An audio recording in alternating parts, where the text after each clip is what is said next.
I want to move on to the next topic.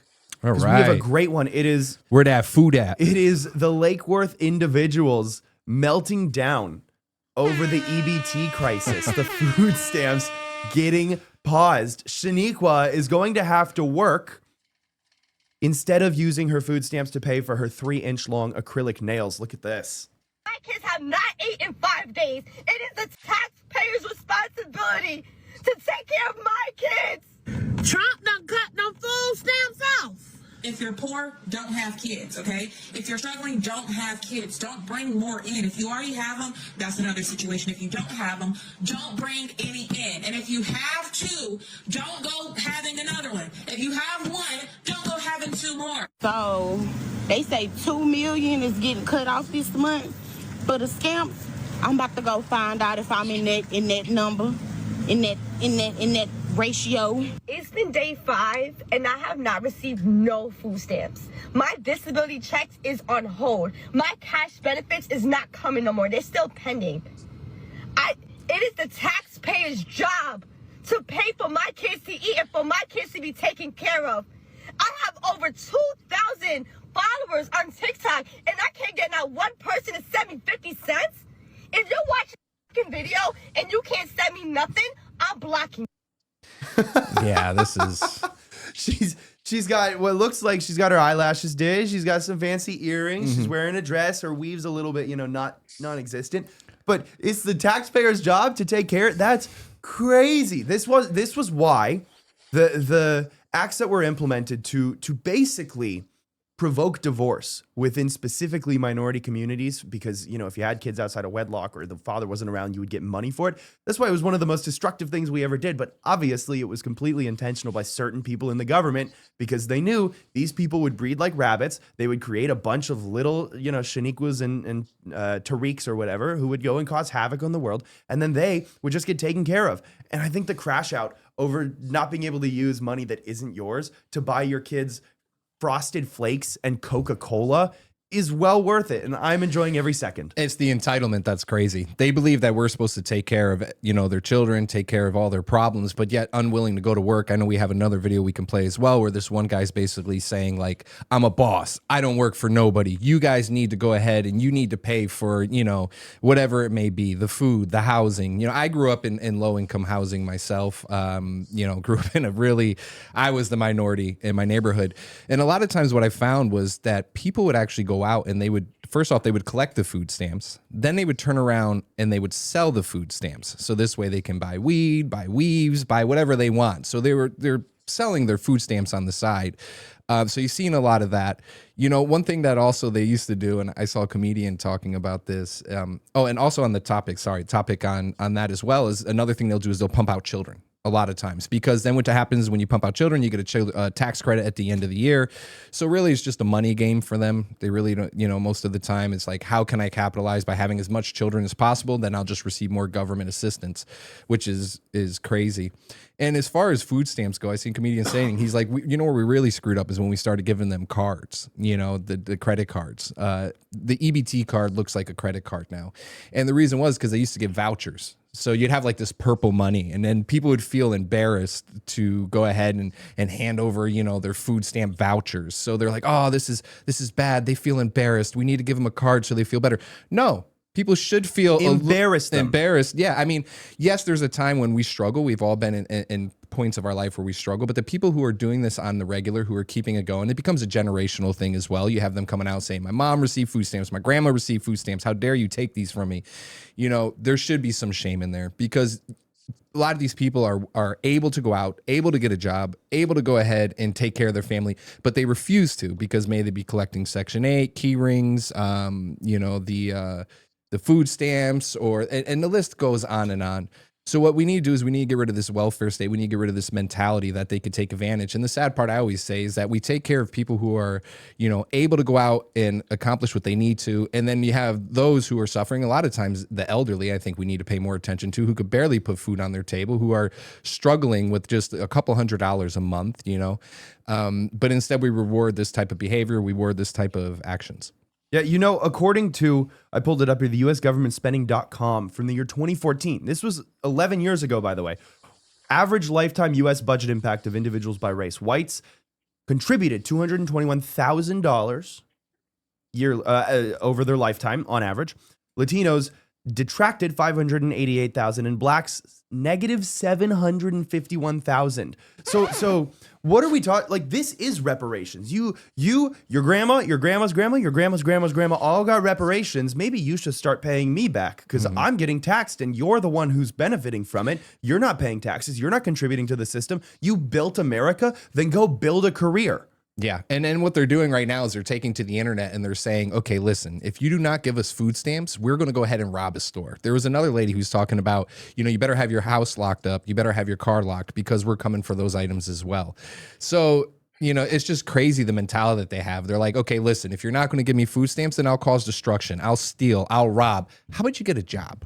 The job's much easier. They can't help it. It's genetic. It's literally tribal instinct of I need something. I'm just going to take it by force. The same thing is happening back in Africa right now. The only difference is in Africa, they don't have weaves. They put cow dung in their hair to make it look nice and spike it up. That's the difference. The people Tell me how here you really feel, Braden. People here have long ass nails and weaves, and they're just gonna go rob from an Apple store to feed their family. In Africa, they'll just go rob from the neighboring tribe. I told you this career is gonna eat your soul. Where's our good little Braden? It's like, we're all God's creation, like, we're corrupting them slowly. Spiking it up and throwing the dung at the wall. No, it's true. By the way, I saw a document that came out recently in, I think, New York Times. That was like the star city of Africa, Johannesburg. How did it turn from one of the richest and metropolitan areas in Africa in 20 years into one of the highest crime, highest rape cities in the world? Well, it was run by blacks. I mean, look. People talk about what happens with Trump when you give him $1 million loan. Well, he turns it into a $4 billion empire and becomes president. What happens to the black community when you put $100 billion a year, by the way, into EBT? It's $100 billion a year. So when you give them $100 billion a year, they turn it into high crime. They turn it into Johannesburg too, right? High crime, high assault, whatever. It's what it is that we are keeping these people alive. That's the real argument. We are keeping people alive and we are maintaining their lives that we shouldn't have to maintain. That's my real argument. Is like, up to 80% of the food in Africa is imported, right? They used to produce their own food. Who used to produce their own food? Well, The whites Rhodesia they used to. killed. South Africa still produces a lot of its own food, but it's almost 93%, 94% white last time I saw farming in South Africa. The thing is like, look, blacks don't know how to support themselves, and that's not racist. Even President Nixon said, like, we can't really put certain blacks in power. Now, I was having an interesting conversation with my grandma. I'm at her house. She's a sweetheart. I absolutely love her. She doesn't have a racially discriminatory bone in her. Even today, we were talking about minorities because she's from Compton. She was talking about how she grew up in a black neighborhood and her father saved up money to leave. And she's such a sweetheart. She was saying, what you would expect someone from that generation to say, like, God, there's no ugly humans, there's no gross humans, there's no bad or good. We're all just humans, and God made us, and what you'd expect, right? Just a sweetheart, right? Just like your sweet grandma who just sees everyone as equal. And I was like, Grandma, that's true, I guess. Not really though, because well, let's be honest here. Like, I go. In general, no one wants to live in a black neighborhood. There's a reason why. We don't all act the same. And then my dad's like, well, I think it's politics and whatever. And I'm like, well, then why do they act like that in Australia? Why do they act like that in New Zealand? Why do they act like that in Africa? Why do they act like that in Asia? Why do they act like that in Europe? Like, I can keep saying, why do they act? I was like, which is so everybody got the politics wrong. And then they always bring up the idea of, like, the minority complex of, like, the minority of the minority. It's called the minority square complex, right? Where it's like, okay, well, you have minorities, but then you have the little square. Like, what about the exponentially, vast amount of people apparently that are doing good? Well, it's really a small minority. I've always said that if blacks, about 10% of blacks have integrated very well into society, and those are not the ones we're talking about. But if you only get 10% right on a test, you didn't just fail the test. You might have to enter special needs programs because failure is a 59%, right? That's a failure. I guess it might still be considered it's a 59%. Not at black schools. So even if, yeah, exactly. Even if you have more than half, you're still failing. And I was telling them, like, look, at a certain point, you have to realize that my generation isn't trying to be racist. We're not trying to be discriminatory. If we followed your guys' direction, we followed your direction. Gen Z did, millennials did, my generation. We followed your direction, and we're broke. We are podcasters, and we have no idea how to make it in the real world. Like as a white guy, I couldn't even make it. I have to be an entrepreneur, or I wouldn't be able to make it because I wouldn't get hired. The amount of people that email me that just can't get jobs that are young white men. My point is that our resources go to support these people, and then when we give them power, look what happened to Detroit. Look what's happened to every city. Look what happened in Maryland, right? Look what happened to what's that city in Maryland that where the bridge fell down? It's the one right the next Indian to DC. crashed it. No. I forget the Yeah, name. yeah, Yeah, I yeah. do No, too. the black mayor. Oh man, how come I don't know this? This is so stupid. Anyways, you can look it up on your computer, but it's the biggest city, so I have no idea why I'm not remembering here. But it's interesting watching the fact that these people are incapable of operating, and it's not just because of IQ. They're also very corrupt. They're historically not forward-thinking people, and they have the inability to govern themselves. That's why the most Is it successful rich Baltimore? blacks we know. Yeah, Baltimore. Oh, The Brandon most Johnson. successful and Yeah, rich. it was Francis Scott blacks. Keybridge. That's it. Yeah. But I'm saying the most successful blacks among us are, people that work in, Jewish or entertainment, right? They're still just like rappers and movie stars and and pastors, even like preachers. Like it's not, these people have never advanced. They're not advanced. And we have to accept the fact that anybody who cannot survive without us, that's not our own people. That money of not, they go, well, what, should we stop helping that, mom of 3 kids whose husband died? No, that money is supposed to go towards that. It's supposed to go towards, if I died and my wife ran out of money and she needs some help. The reason why socialism works in Sweden and it is starting to fail now. The reason why socialism worked in England, but it's starting to fail now, is because when the socialism is used for the social welfare of a homogenous group of people, it does actually work. But socialism without homogeneity will never work. And socialism without Christianity and selflessness will never work. So when you take God out of these countries, as well as interject millions of Muslims, you're going to get a system that's going to collapse. And what we're seeing right now is, look, $100 billion, that should piss you off. That should really piss you off. $100 billion. These people will starve. They would die. Their kids would die, or we'd have to go to war with them. If we cut off the money, we'd either have to have a race war or they would die. I'll take both options. Like maybe both are good. I'm interested to see what your thoughts are on this next video talking about that. Oh, I yeah. think we have one here. Just this guy who says he's a boss and that we need to pay for everything. It's true. He's such a boss. I got an email from EBT. I used to get $740 a month for my 2 kids. And we not getting EBT no more. They took the EBT. They saying I gotta work 20 hours a week. I'm not working for nobody. Get the fuck out of here.